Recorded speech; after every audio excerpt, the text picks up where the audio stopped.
Hi guys, happy Tuesday. To say that I am absolutely devastated by posting this is just an understatement. I videotaped the whole first portion of this where I show you guys how to cut out the piece of sheetrock that I needed to patch this. I ended up using a box cutter style knife to cut out a much bigger hole. I think I ended up probably between like 6 and 7 inches square. So I cut out around where the actual hole is in this little island, and then I fit my new piece of sheetrock into the square by keeping like this edge work around it. I learned how to do this from watching somebody else on YouTube, and if I can find that video, I absolutely will tag it below. But I'm so devastated that that is not being portrayed here, because obviously you can't see how I patched the hole if you can't see how I patched the hole. But anyway, I hope that you enjoy the rest of this video. I definitely am showing you some techniques on how I got this particular piece of the wall fixed to put all back together where it looks brand new.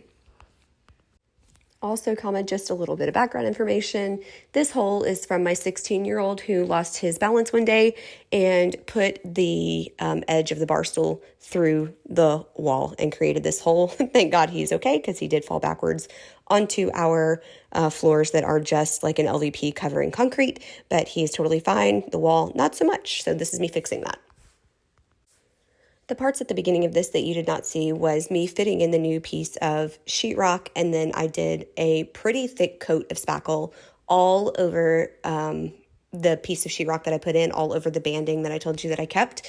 And then there are several coats, I think probably 2 coats of me sanding this down very, very well, and then doing another thin layer, sanding it down, doing another thin layer before I get to where you see at the beginning of this video.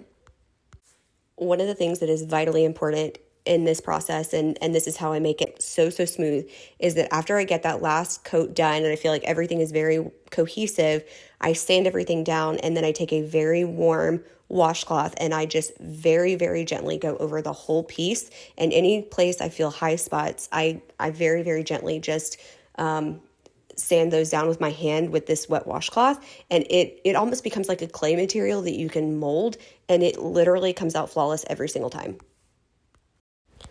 After that, I just let everything dry very well, clean everything up, and it's on to painting and getting it looking back to brand new. So my camera died at the very end of painting, because of course it would.